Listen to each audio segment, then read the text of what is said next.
Hi there, and welcome back. In our last episode, we touched on how culture shapes the way we view suffering, connection, and authenticity. Today, we're diving even deeper. We're exploring something that's at the heart of therapy itself: hope and change.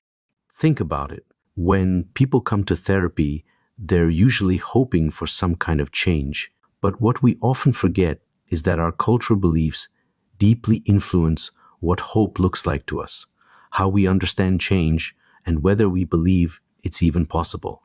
These cultural perspectives can make therapy a deeply personal, but also uniquely challenging process.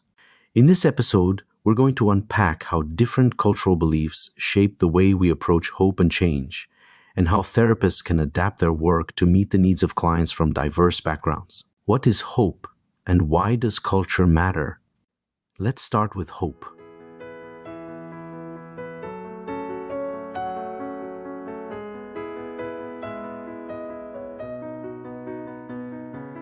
Hope is such a universal human experience, but how we define it and how we nurture it can vary a lot across cultures. In some cultures, hope is rooted in action. If you're struggling, the belief might be that you need to do something about it, take control of the situation, and create change yourself. This is often the case in highly individualist cultures like the US or many parts of Europe, where personal agency is emphasized. In other cultures, hope might come from faith, whether in a higher power, destiny, or the collective strength of the community. For example, in many religious or spiritual cultures, people might see hope as a kind of surrender, trusting that things will work out according to a divine plan. Neither approach is better or worse, but the difference can be huge when it comes to therapy. A therapist who emphasizes goal setting and action might clash with a client who sees their struggles as part of a spiritual test, just as a therapist who focuses on mindfulness or acceptance might frustrate a client who's looking for concrete steps and solutions.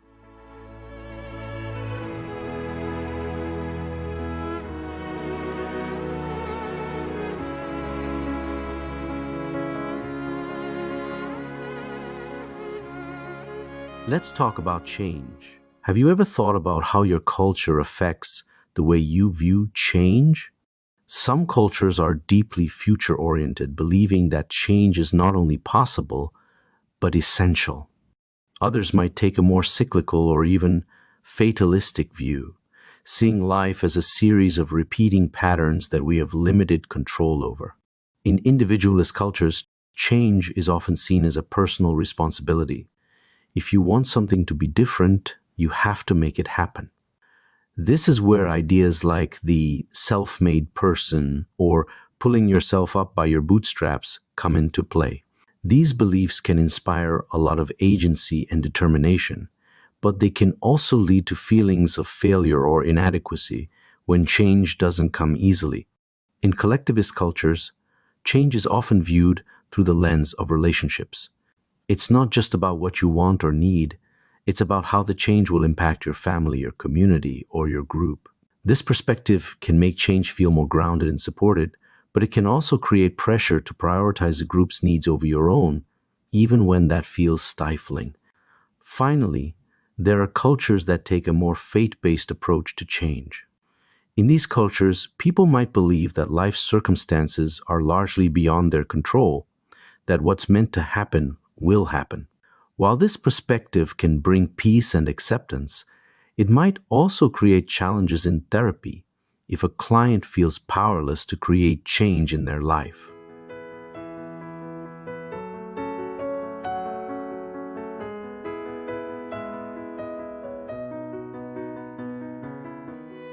Let's bring this to life with a couple of examples.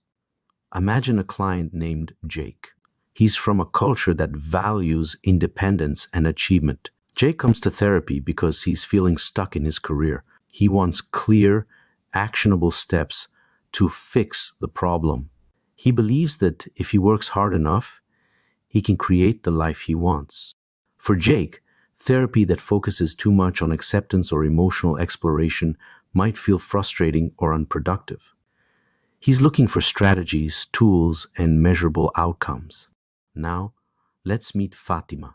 She's from a culture where faith and family are central. Fatima is struggling with anxiety, but she sees it as part of a larger spiritual test. She doesn't believe that therapy will fix her anxiety because to her, it's not something that's broken. It's a sign that she needs to deepen her connection with her faith and her family. For Fatima, therapy that pushes her to set individual goals might feel out of sync with her values. These examples highlight how important it is for therapists to understand a client's cultural framework. What works for one person might feel completely irrelevant or even counterproductive for someone else.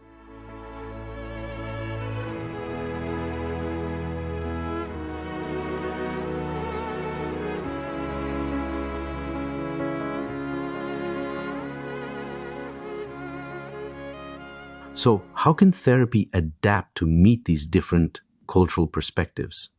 Here are a few key principles. First, start with curiosity. One of the best ways to understand a client's beliefs about hope and change is simply to ask, what does hope look like to them? What kinds of change do they believe are possible? And what do they think needs to happen for that change to occur? These questions can help therapists avoid assumptions and tailor their approach to the client's worldview. Second, align goals with values. Therapy works best when it aligns with the client's values. For someone like Jake, this might mean focusing on actionable steps and measurable outcomes. For someone like Fatima, it might mean exploring how therapy can complement her spiritual and relational goals. The key is to respect the client's cultural narrative and work within it, rather than imposing a different one. Then, balance acceptance and action. Some clients need more acceptance, help to see their struggles as part of a larger story or journey. Others need more action, tools, and strategies to make concrete changes in their lives. By understanding a client's cultural beliefs, therapists can find the right balance between these two approaches. And finally, challenge narratives gently.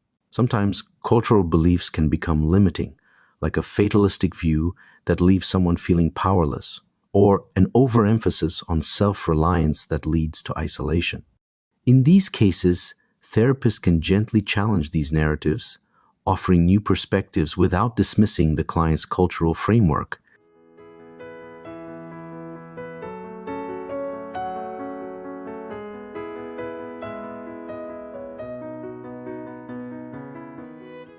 What is the role of the therapist? The therapist's role isn't to change a client's cultural beliefs. It's to help clients work within those beliefs to create the life they want. This means being flexible, empathetic, and willing to adapt. It also means doing the work to understand different cultural frameworks, so that therapy can be a space where all clients feel seen and respected.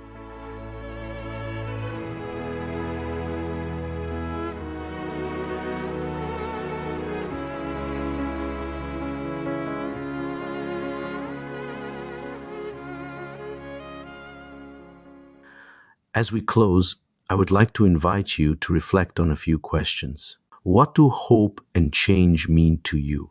How do you think your cultural background has shaped your beliefs about what's possible in life? And if you were in therapy, what kind of approach would feel most aligned with your values?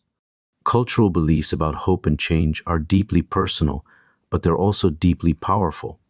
By understanding these beliefs, both in ourselves and in others, we can create a more compassionate, inclusive approach to mental health.